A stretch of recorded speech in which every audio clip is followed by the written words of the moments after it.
السلام علیکم جی، صبح سے آگے میں بہت خوش آمدید. میں ہوں شفا یوسف زئی اور میں ہوں اویس منگل والا. میری طرف سے بھی آپ سب کو السلام علیکم. خدا کا شکر ہے کہ اس نے ہمیں آج کی صبح دیکھنا نصیب فرمائی. اویس، میں اور آپ یہاں پر کھڑے ہیں. ہاں، ہم یہاں پر لوگوں کے لیے کیا ہیں؟ ہم لوگوں کے لیے میزبان ہیں پروگرام کے، اور ان کی انٹرٹینمنٹ کا باعث ہیں، ان کی انفارمیشن کا باعث ہیں. صحیح بات ہے. اور اس کے علاوہ بھی کچھ ہے؟ اور کیا ہے؟ مطلب اس سے زیادہ کیا حیثیت ہے ہمارے پاس؟ How do they perceive us? As larger than life people. یہ تو آپ کی خوش خام خیال نہیں، کیونکہ ہوتا ہے نا، اس کی وجہ کیا ہے، ہم بھی جب ٹیلی ویژن دیکھتے تھے بچپن میں، تو ہم فینز ہو جاتے تھے اور یہ دیکھو کتنے اچھے لوگ ہیں، کتنے بڑے لوگ ہیں، کتنی اچھی باتیں کرتے ہیں. حالانکہ ہم ایسے نہیں ہیں اتنے اچھے، عام سے لوگ ہیں، ہم بھی بڑے، لیکن وہ ایک پرسیپشن یہ ہوتی ہے. ہاں بالکل ایسا ہے. لیکن ہم دونوں کو جب ساتھ دیکھتے ہیں اس پروگرام میں اور ہم کہتے ہیں اویس یہ آپ بتائیں کہ ہم یہ کرنے جا رہے ہیں، یا آپ کہتے ہیں کہ شفا اب یہ آپ بتائیں اس کے بارے میں، یا اس طرح کی جو چیز ہوتی ہے جو ہم یا پلان کر رہے ہوتے ہیں پروگرام سے پہلے یا پروگرام کے بعد، وہ کیا ہے؟ سب سلسلہ ٹیم ہے ایک بالکل. اور میں چاہ یہ رہی تھی کہ لوگوں کو ہم یہ بتائیں کہ ٹیم ہوتی کیا ہے. اچھا. اور ٹیم بیسیکلی کیا ہوتی ہے؟ Team is not a group of people who work together. یہ میں نے نیا ایک جگہ یہ چیز میں نے پڑھی تو مجھے بڑی اچھی لگی. ویسے دیکھیں، ٹیم، میں آپ پہ اس چیز میں اعتماد کروں گی کہ میں اگر چھٹی پہ ہوں یا میں کام نہیں کر سکتی تو اویس جو ہے اس چیز کو سنبھال لے گا. اگر نہیں، اکثر look who's talking. لیکن یہ اعتماد ہوتا ہے مجھے اویس پر ایز اے ٹیم ممبر کہ بھئی یہ کام یہ کر لے گا. اچھا، اسی طرح اویس جب اکثر اوقات آپ دیکھتے ہیں کہ نہیں ہے پروگرام میں نظر نہیں آ رہے، تو پھر اویس کو بھی یہ بات پتا ہوتی ہے کہ بھئی اگر میری بات نہیں ہو رہی شفا سے یا ہم اس چیز پر بات نہیں کر پا رہے تو کچھ نہ کچھ شفا کر ہی لے گی، کچھ نہ کچھ محاذ سنبھالے رکھے گی. اسی طرح جو بیک اینڈ پہ ہماری ٹیم ہوتی ہے، لیکن اس وقت بھی ہم پیچھے سے تو کام کر ہی رہے ہوتے ہیں، ایک دوسرے کو مشورے دے رہے ہوتے ہیں، پلاننگ کر رہے ہوتے ہیں، مختلف چیزوں پر کنسلٹیشن کر رہے ہوتے ہیں کہ ٹھیک ہے میں نہیں ہوں لیکن غائبانہ طور پر میں موجود ہوں، ورچولی ہم سارا وہ کر رہے ہوتے ہیں، تو ایز اے ٹیم کام ہو رہا ہوتا ہے. اب اس میں اعتماد کا بڑا فیکٹر ہے، اور لوگ یہ سمجھتے ہیں کہ ٹیم جو ہے وہ صرف گروپ ہے ان لوگوں کا، چند لوگوں کا ایک ہجوم سا ہے جو ساتھ کام کر رہے ہیں. ایسا نہیں ہے. ٹیم کا مطلب میں نے جو پڑھا اور مجھے بڑا اچھا لگا، اس لیے میں نے سوچا میں آپ لوگوں کو بھی بتاؤں کہ team is a group of people who trust each other actually. کیونکہ مثال کے طور پہ اویس سے ایک مشورہ مجھے آیا ہے، اویس غیر موجودگی کی وجہ سے نہیں ہے پروگرام میں، تو اویس کی طرف سے مجھے مشورہ آیا ہے کہ شفا یہ والا سیگمنٹ کر لینا، یہ خبر بہت چل رہی ہے. اب مجھے اگر اویس پہ اعتبار نہیں ہوگا تو مجھے لگے میں یا تو اس کی انٹینشن پہ شک کروں گی، یا میں اس کے مشورے کو سائڈ پہ کر دوں گی، مطلب انڈر دا ٹیبل لے جاؤں گی، چھوڑو یار کیا خواہ مخواہ پتہ نہیں کیوں کہہ رہا ہے. اچھا، خود پروگرام میں نہیں ہے آج کے پروگرام میں، مجھے یہ مشورہ اس نے کیوں دیا؟ جب خود ہوتا ہے تو کیوں نہیں کرتا؟ مجھ پہ دھونس جما رہا ہے، اتھارٹی جما رہا ہے، یہ بھی ہو سکتا ہے، یا میرے کندھے پہ بندوق رکھ کے چلا رہا ہے. تو اس قسم کے جو ٹرسٹ ایشوز ہیں اگر وہ ٹیموں کے درمیان آئیں گے تو پھر وہ جو جس پرپز کے لیے، جس بگر کاز کے لیے وہ ٹیم کام کر رہی ہے، وہ کاز اچیو ہونے میں بڑی مشکلات درپیش ہوں گی. تو team is not a group of people who work together, team is a group of people who trust each other. تو کریں نا بھائی ٹرسٹ. تو وہ تو میں کرتی ہوں. اچھا ٹھیک ہے، بس یہ آپ کے اسی ٹرسٹ کی بنیاد پر میں آپ کو موسم بتاتا ہوں. ارے کیا بات ہے. اور یہ دیکھیں، یہ بھی میرا ٹرسٹ ہے کہ اویس صحیح موسم بتائیں گے. ناظرین اگر کہیں گے بارش ہو رہی ہے تو پھر ہیل میک شور کہ بارش ہو. پھر یہ مسلح پہ بیٹھ جائیں گے اور کہیں گے اللہ میاں میں نے پروگرام میں بتایا تھا کہ بارش ہو. اسپرے پینٹ لے کر میں آپ پہ وہ پھس کرتا رہا ہوں. ہاں یہ بھی ہو سکتا ہے. یہ آئی ٹرسٹ ہم ود دی موسم. ہاں، موسم کی صورتحال کیا ہے جی؟ اسلام آباد سے آغاز کرتے ہیں. اسلام آباد کم سے کم ہے 5 ڈگری سینٹی گریڈ، زیادہ سے زیادہ ٹیمپریچر جائے گا 16 ڈگری سینٹی گریڈ تک. لاہور میں بھی سیم ٹیمپریچر ہے، لیکن فرق کیا ہے کہ آپ کو اسلام آباد میں سورج نظر آ رہا ہے اور لاہور میں بادل نظر آ رہے ہیں. کراچی بھی سورج سے بھرپور 14 ڈگری سینٹی گریڈ کم سے کم، زیادہ سے زیادہ 28 ڈگری سینٹی گریڈ. پشاور میں کم سے کم 4، زیادہ سے زیادہ 14 degree centigrade temperature record کیا جائے گا. یہاں پر بھی بادل ہیں. اور کوئٹہ میں کم سے کم 3، زیادہ سے زیادہ 14 degree centigrade temperature record کیا جائے گا. بالکل صحیح ہے جی. موسم کے بعد جی بتائیے جی خبروں کی طرف چلتے ہیں. اور اچھا، گیمز کی اگر ہم بات کریں تو اس میں بھی ٹیم کی بڑی انوالومنٹ ہے. کرکٹ، فٹ بال، بہت ساری گیمز ہیں جو آپ ٹیم بن کر کھیلتے ہیں. ایون لوگ جو کیرم کھیلتے ہیں اس میں بھی ویسے تو ایک بندہ ہوتا ہے 4 سائڈ پہ بیٹھا ہوتا ہے، اس میں بھی ٹیمز بنی ہوتی ہیں، پیچھے سے انسٹرکشن آ رہی ہوتی ہے، یہ والی مار، یہ والی مار، یہ والی اڑا دے. تو یہ ٹیم ہوتی ہے ہر جگہ پہ. اور زندگی میں زیادہ تر آج کل تو جو سکلز کی ہم بات کرتے ہیں اس میں زیادہ تر اگلے جو ہیں ہائرنگ کے وقت بھی یہ کہتے ہیں کہ آپ ٹیم پلیئر کتنے اچھے ہیں. یہ نہیں کہ ٹیم لیڈ تو کریں گے، لیکن یہ کہ ٹیم پلیئر کتنے اچھے ہیں، لوگوں کے ساتھ کام کرنے کی صلاحیت ہے یا نہیں. ویڈیو گیمز کے حوالے سے اگر ہم بات کریں اس میں بھی ٹیمیں ہوتی ہیں. اب ویڈیو گیم مجھے کیوں یاد آ گئی؟ کیونکہ صدر صاحب کی ایک ویڈیو گیم کھیلتے ہوئے ٹویٹ آ گئی سامنے. بالکل. ویڈیو گیمز کھیلنا ظاہر ہے جسمانی صحت کے لیے بہتر ہو یا نہ ہو، ذہنی صحت کے لیے ضرور اس کی کچھ نہ کچھ فوائد ضرور بتائے جاتے ہیں تحقیقات کے مطابق. وقت گزاری کے لیے تو ایک بہتر مشغلہ ہے یہ. اب صدر پاکستان ڈاکٹر عارف علوی صاحب بھی ویڈیو گیمز جو ہیں وہ کھیلتے ہیں اور بڑے شوق سے کھیلتے ہیں. ان کا جو ٹویٹر ہینڈل ہے بیسیکلی اس میں ایک آج کل ایک گیم چل رہی ہے ورڈل, بڑی پاپولر ہوئی ہے. میں نے ویسے ابھی اسٹارٹ نہیں کیا, یہ ہم کریں گے پھر آپ کو بتائیں گے کہ کیا سلسلہ ہے. صدر مملکت نے کر لیا تو پھر اب تو کرنا پڑے گا چیک. وہ تو ویسے ورڈز اور الفاظ اور کتابوں میں ویسے ہی بہت شغف رکھتے ہیں, تو اس لیے ورڈل بیسیکلی ورڈز کی گیم ہے اور آپ نے الفاظوں کو بوجھنا ہوتا ہے اور یہ آپ کا چیلنج ہوتا ہے. اچھا, اس گیم کی سادگی اور دن میں ایک بار کھیلنے کی جو حد ہے اس کی وجہ سے یہ مارکیٹ میں انتہائی مقبول ہے, کیونکہ یہ آپ کو جکڑ لیتی ہے, گرفت میں کر لیتی ہے اور پھر آپ کا دماغ ادھر ہی پھنسا رہتا ہے. تو بظاہر تو صدر مملکت جو ہیں وہ اس گیم کو کھیلنے میں خاصی دلچسپی رکھتے ہیں. جمعرات کو انہوں نے اپنے ٹویٹر اکاؤنٹ سے اپنا جو ورڈل گیم کا سکور ہے وہ شیئر کر دیا ٹویٹ کے ذریعے, مگر صارفین کی جانب سے شدید رد عمل کے بعد انہوں نے اپنی یہ ٹویٹ جو ہے وہ ڈیلیٹ کر دی. وجہ یہ تھی, مطلب وہ وجہ یہ تھی, بالکل کہہ رہے تھے, ہاں یہ بات کہی جا رہی تھی کہ ان پر بڑی تنقید ہوئی. اس وقت وزیر داخلہ شیخ رشید احمد کی جانب سے بتایا گیا تھا کہ بدھ کو پنجگور اور نوشکی جو ہمارا فرنٹیئر کور کے کیمپس ہیں وہاں پر حملہ آوروں نے حملے کیے اور اب تک 4 فوجی جوان جو ہیں وہ شہید ہو چکے ہیں اور پنجگور میں اب تک آپریشن جاری ہے. ایسے میں صدر پاکستان کی ٹویٹ جب سامنے آئی تو ٹویٹر صارفین نے طنز شروع کر دیے اور جس کے نتیجے میں انہوں نے پھر اپنی ٹویٹ جو ہے وہ ڈیلیٹ کرنے کو ہی اچھا. اب یہ مطلب ایک عجیب سی بات ہے. ویسے دیکھیں دنیا میں جو واقعات ہیں ظاہر ہے اور یہ غلط واقعات ہیں, دہشت گردی والے, ہمیں اس کے خلاف کام کرنا چاہیے, سب کچھ کرنا چاہیے, لیکن ہم جب اس طرح کی تنقید شروع کر دیتے ہیں نا ہر چیز پر, ہر عمل پر, مطلب آپ اس طرح تو تنقید کرنے والے اس پر بھی تنقید کر سکتے ہیں. صدر مملکت نے پانی پیا, کیوں بھائی پاکستان میں بہت سارے لوگوں کو پانی میسر نہیں ہے, صدر مملکت پانی کیوں پی رہے ہیں. صدر مملکت جو ہے وہ بیٹھ گئے, ارے بھائی پاکستان میں بہت سارے لوگوں کے پاس جو ہے وہ معذور لوگ ہیں, وہ اسپیشل ڈفرینٹلی ایبلڈ لوگ ہیں, ان کے پاؤں صحیح نہیں, آپ بیٹھ کیوں گئے.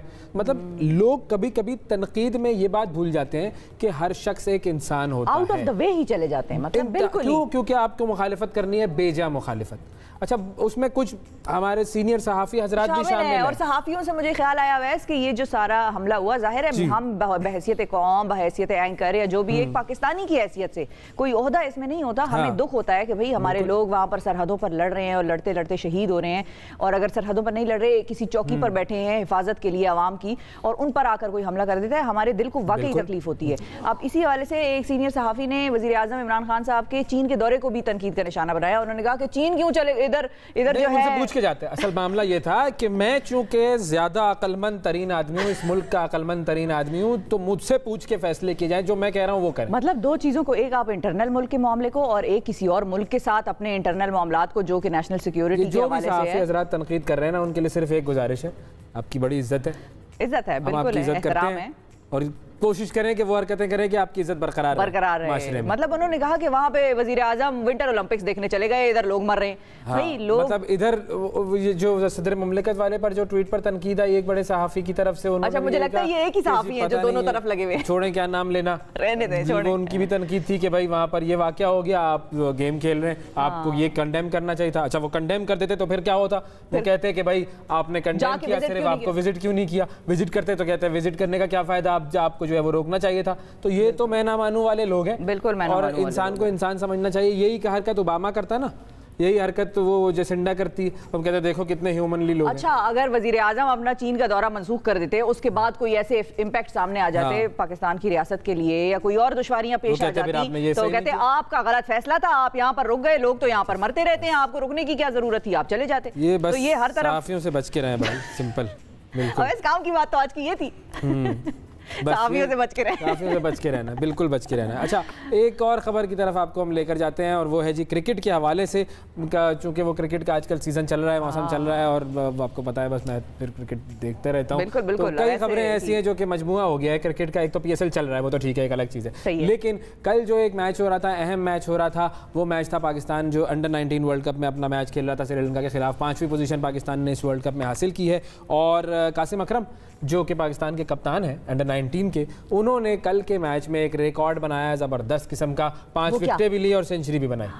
ویری گڈ کیپٹن, بہت اچھا. پاکستان آسٹریلیا سے ہارا اپنا کوارٹر فائنل, اچھا, اور بس وہ ایک ایسا میچ تھا جس میں پاکستان کی ٹیم نہیں چل سکی, ورنہ کل انہوں نے 365 رن بنائے بھائی 50 اوورز میں. سری لنکا کو بڑی انہوں نے اچھے مطلب بس آؤٹ کر دیا جلدی. اچھا لوگ بڑے شوق سے یہ بھی ورلڈ کپ دیکھ رہے ہیں بھائی, یہ اچھا چل رہا ہے, اور انڈر-19 کے ینگسٹرز ہیں, بڑا اچھا کھیل رہے ہیں, ان کو ہمیں بیک اپ کرنا چاہیے. تو 5ویں پوزیشن پر آئے ہیں وہ, اور انڈیا جو ہے وہ فائنل میں پہنچا ہے 4تھی مرتبہ مسلسل.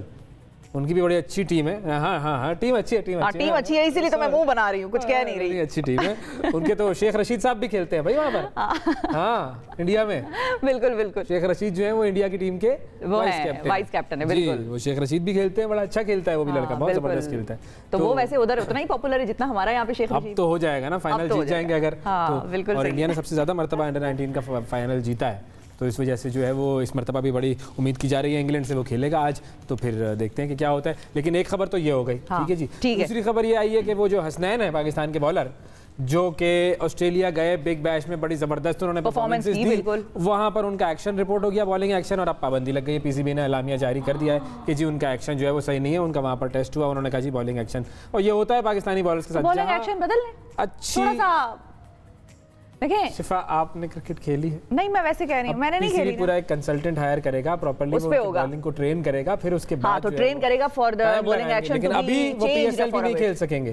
اچھا جی, اس وقت وہ انٹرنیشنل نیشنل کسی بھی قسم کی کرکٹ نہیں کھیل سکیں گے. یہ چیز جو ہے وہ آ گئی. یہ تو بڑے اداس ہوں گے وہ پھر. بھائی ظاہری بات ہے, اور یہ ہمیشہ پاکستانی بالرز کے ساتھ کرتے رہے, اسپنرز کے ساتھ بھی ہوتا رہا, حفیظ کے ساتھ بھی ہوا تھا, یہ ابھی ان کے ساتھ بھی ہوا ہے. ڈرتے ہیں آسٹریلیا والے ایک نہتے بالر سے, یہ ہے معاملہ. بالکل, واقعی چونکہ وہاں جا کے وکٹیں اڑائی, اس نے زبردست پرفارمنسز دی, وکٹیں اڑائی, ویسے دنیا نے دیکھا, بس یہ ہو گیا پرفارمنس دنیا نے دیکھی ان کی پرفارمنس. بالکل. تو بہرحال یہ کرکٹ ورلڈ سے یہ آپ کی انفارمیشن تھی. ناظرین, مزہ آتا ہے جب اویس کرکٹ کی دنیا کی خبریں ادھر ادھر لا کے ہمارے لیے رکھتے ہیں. لیکن ایک اور خبر ہے جو کہ بتانا بڑا ضروری ہے, اور جن اداروں نے یہ فیصلے لیے ان کو بھی, وہ بھی داد کے مستحق ہیں. جن لوگوں نے اس کیس پر کارروائی کی اور پروسیکیوشن کی, انویسٹیگیشن کی, وہ بھی داد کے مستحق ہیں. اور یہ خبریں ہم نے اپنے پروگرام میں اعلان کیا تھا کہ جب بھی کسی کو ڈیتھ سینٹینس ملے گا, کسی بچے کو ریپ کرنے کے حوالے سے, کسی بچے کی جان لینے کے حوالے سے, ہم اپنے پروگرام میں نشر کریں گے. کیونکہ ان خبروں کے حوالے سے ہی جب خبر باہر جائے گی تو جو پرپیٹریٹرز ہیں, جو دماغی خناس والے لوگ ہیں, ان کو شاید تھوڑا سا ڈر خوف بیٹھ جائے. لاہور کی سیشن عدالت نے 2017 میں 3 سالہ بچے کے ساتھ بدفعلی کے بعد اسے قتل کرنے والے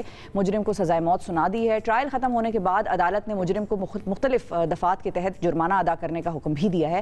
عدالتی فیصلے کے اگر ہم آپ کو تھوڑی سی ڈیٹیلز بتائیں تو اس فیصلے کے مطابق مجرم کو اغوا کی دفعہ کے تحت 7 سال قید کی سزا اور 50,000 روپے جرمانہ, بدفعلی کی دفعہ کے تحت عمر قید کی سزا اور 50,000 جرمانہ, جبکہ قتل کی دفعہ کے تحت 3 لاکھ روپے جرمانہ عائد کرتے ہوئے سزائے موت سنائی گئی ہے. اور مجرم کے خلاف تھانہ ہنجروال میں جو ہے مقدمہ درج کیا ہوا تھا.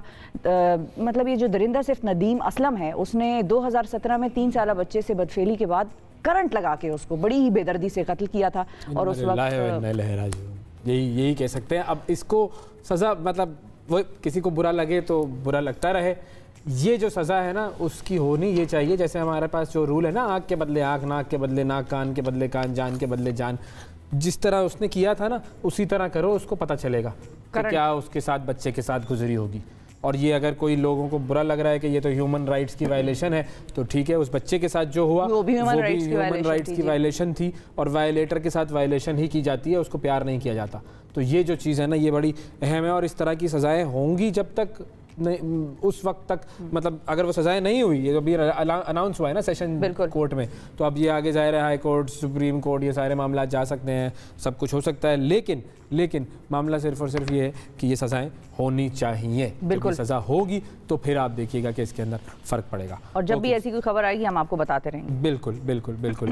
تو آئی تھنک ہم وقفہ لے لیتے ہیں, کیونکہ معاملات ہمیں اور بھی بتانے ہیں آگے کیا ہو رہا ہے. اور کل چونکہ یوم یکجہتی کشمیر ہے, تو آج ہم کشمیر کے حوالے سے بھی کچھ بات کرنا چاہیں گے ایک چھوٹے سے وقفے کے بعد.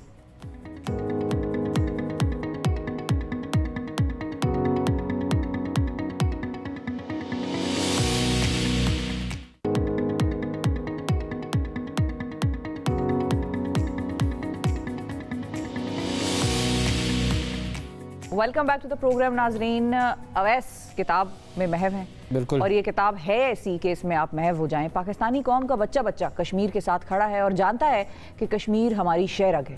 14 سالہ حلیمہ ملک پاکستان کی کم عمر لکھاری ہیں, اور سیکنڈری اسکول میں پڑھنے والی حلیمہ ملک نے پچھلے سال 13 سال کی عمر میں کشمیر پر دی اسکائی وی اون کے نام سے ایک ناول لکھا تھا. اور اس ناول کے لیے انہوں نے 2 سال تحقیق کی اور اس کے بعد اسے لکھا تھا. یہ وہ ناول ہے جو ہمارے ہاتھ میں ہے اس وقت, اور اس وقت ہمارے اسٹوڈیو میں ہمارے ساتھ موجود ہیں حلیمہ ملک صاحبہ. السلام علیکم حلیمہ. وعلیکم السلام. کیسی ہیں آپ؟ بالکل ٹھیک, آپ کیسے ہیں؟ بالکل ٹھیک جی, الحمدللہ. سب سے پہلے تو یہ بتائیے کہ یہ جو ناول ہے اس میں آپ نے کیا بیان کیا ہے, جو آپ کی ریسرچ تھی وہ کیا تھی؟ یہ جو ناول ہے یہ مینلی کشمیری ینگسٹرز جو یوتھ ہے اس کے اوپر فوکس کرتا ہے کہ کس طرح وہاں کے لوگ اپریسڈ ہیں, وہاں کے جو بچے ہیں ان کو اپنی مرضی کی کوئی کام, مطلب وہاں پہ ہر بندہ جو ہے وہ سپریسڈ ہے, ان کی آواز ان کو کوئی سننے والا نہیں ہے. تو یہ بک جو ہے یہ ہر پرسپیکٹیو سے انڈین, ہندو, پاکستانی, کشمیری, ہر پرسپیکٹیو سے کشمیر کے ایشو کو بتاتی ہے کہ ایشو کتنا پریویلنٹ ہے اور اس کو سننا ہر بندے کا فرض ہے. صحیح ہے. تو آپ ریسرچ جو تھی وہ جو آپ نے 2 سال تک اس کے لیے ریسرچ کی, وہ ریسرچ کیا تھی, کس طرح سے ریسرچ کی, اس ریسرچ کی کیا فائنڈنگز تھی؟ جو ریسرچ میں نے کی 2 سال کی, وہ میں نے مینلی جس طرح کشمیر کے لوگوں کو آپ اپروچ کر نہیں سکتے ہیں, ایک آکیوپائڈ ریجن ہے, وہاں کے لوگ بات کرنے کو تیار بھی نہیں ہوتے, انٹرنیٹ ہی نہیں ہے. جی انٹرنیٹ ہی نہیں ہے, وہاں پہ آپ ان کو اپروچ کر ہی نہیں سکتے. تو اوتھینٹک انفارمیشن فائنڈ کرنا بھی ایک بہت مشکل کام تھا, کیونکہ یہ ایشو ایسا ہے ہر بندہ اپنی بات کر دیتا ہے اس کے اندر. تو جو اوتھینٹک انفارمیشن تھی وہ مجھے پھر کافی ساری سائٹ سے ٹیلی کر کے ایک فائنل وہ ملی. تو اس کو پھر میں نے اپنی ایز این اسٹوری سب کو چینلائز کیا ہے کہ ایک انٹرسٹنگ وے کے اندر میرا میسج کنوے ہو جائے. صحیح ہے. اچھا, کشمیر ہی کیوں, ویسے یہ ایشو کیوں؟ کشمیر ایشو جو ہے وہ پاکستان کے بننے کے ساتھ ساتھ شروع ہو گیا تھا. تو ہم بچپن سے کشمیر کے بارے میں سنتے آ رہے ہیں. 5 فیبروری اسپیشلی ہماری ٹیچرس, اسٹوڈنٹس, پیرنٹس سب اس بارے میں بات کر رہے ہوتے ہیں. تو مجھے لگتا ہے کہ ہر بچے کو کشمیر سے محبت ہے, مگر میں ایک سٹیپ آگے بڑھ کر کشمیریوں کی آواز بننا چاہتی ہوں, اور میں دنیا کو بتانا چاہتی ہوں کہ کشمیر کے اندر ہو کیا رہا ہے, جو اصل ان کا پرسپیکٹیو ہے. تو اس میں خاص جس کہانی پہ فوکس ہے آپ کا, کہ جو بھی آپ نے اس میں مظالم کے بارے میں بتایا, یا اس کا پلاٹ اگر آپ ہمیں بتائیں کہ کیا کہانی ہے؟ اس کی کہانی ہے, یہ ایک لڑکی کے بارے میں ہے جس کا نام ہے مہا کشمیری. تو یہ ایک ایسی لڑکی کی سٹوری ہے جو کہ ہمیشہ ایک پیس لونگ انسان تھی. وہ بالکل وائلنس کو پریفر نہیں کرتی تھی اور بہت پیس لونگ انسان ہے. مگر کچھ ایسے ایشوز آتے ہیں اور انڈیا کے ساتھ اس نے ایسے چیزیں دیکھی ہیں کہ وہ ایک دم اس کا پرسپیکٹیو چینج ہوتا ہے اور وہ کشمیر کے لیے فائٹ کرنے لگ جاتی ہے. آکیوپائڈ ریجن کے اندر ہے اور اس کی جو باقاعدہ جگہیں ہیں وہ بھی اوتھینٹک ہیں, ان جگہوں کی ڈسکرپشنز بھی میں نے نیٹ سے دیکھ کر, اور بالکل اوتھینٹک ہے. Very good. تو یہ آپ نے کتنے عرصے میں اس ناول کو مکمل کیا؟ میں نے اپنی سمر ویکیشن میں 3 منتھس میں لکھ لیا تھا. ریسرچ تو 2 ایئرس کی. اینڈ وین یو ور 13 آپ نے اس کو سٹارٹ کر لیا تھا پروجیکٹ؟ صحیح. ہاں جی. اور کیا رسپانس رہا لوگوں نے جب پڑھا, تو کیا بتایا انہوں نے؟ ابھی تک تو کافی اچھے ریویوز آئے ہیں. سبھی کہہ رہے تھے کہ یوتھ کے اندر کشمیر ایشو کے بارے میں جذبات اس بک سے جو ہیں وہ جاگر ہو رہے ہیں. اوکے. اور یہ بک آپ نے کسی اور کو پریزنٹ کی ہے ابھی تک, کسی ایسے شخص کو جو ایوانوں میں بیٹھا ہو, یا کیونکہ وہاں سے تو ہمارے پاس کوئی لٹریچر نہیں آتا, یہ تو آپ جیسے جوان ہیں جو لکھ دیتے ہیں, ورنہ تو پاکستانیوں کو کے پاس لٹریچر ہی نہیں ہے. انڈیا اپنے لٹریچر سے مینیپولیٹ کرتا ہے ساری دنیا کو. ابھی تک تو میں نے کافی سارے ریویورز کو ہی بھیجی ہے, مگر جس طرح آپ کہیں نہیں اس طرح کے لوگوں کو ابھی تک میں اپروچ نہیں کر پائی. بالکل ٹھیک ہے. یہ جو ہم نے آپ کا میسیج ہے یہ دنیا تک پہنچایا ہے, دا اسکائی وی اون, اور ہم بھی اس کو پڑھیں گے اور پھر اس کے بعد ذرا اس کے اوپر ریویو کریں کہ بھائی کیسا لکھا ہے آپ نے. اور ظاہر ہے ایک کوشش ہوتی ہے یہ کہ کس طریقے سے آپ ایک ایسے بڑے کاز کے لیے فیل کرتے ہیں, وہ فیلنگ دنیا کے سامنے لانے کا سب سے بہتر طریقہ یہ ہے کہ آپ اپنی کہانی خود سنائیں. بالکل. اور یہ کہانی حلیمہ نے سنائی. اور لوگوں کی ایسی ایکسپیکٹیشن ہوتی ہے کہ نیا وزیر اعظم آئے گا, نیا ٹیم آئے گی تو وہ آزاد کرا لیں گے کشمیر کو. آزادی تو ظاہر ہے ان کا حق ہے اور ان کو ملے گا انشاءاللہ, کبھی نہ کبھی تو ملے گا, لیکن اس میں صرف قطرہ ہی ڈالنا ہوتا ہے. آپ نے کوشش کرنی ہے. آپ نے, حلیمہ نے آزاد نہیں کر لینا جا کے, لیکن حلیمہ نے اپنے حصے کی شمع جلا دی ہے یہاں پر. بالکل, وہ اپنے حصے کی شمع جلانا ہم سب کا فرض ہے. بہت شکریہ ادا کریں گے حلیمہ, وقت دیا آپ نے اور اپنی کتاب کے بارے میں ہمیں بتایا. وقفہ لیتے ہیں ناظرین, وقفے کے بعد جب واپس آئیں گے تو مزید بات کریں گے کشمیر کے حوالے سے.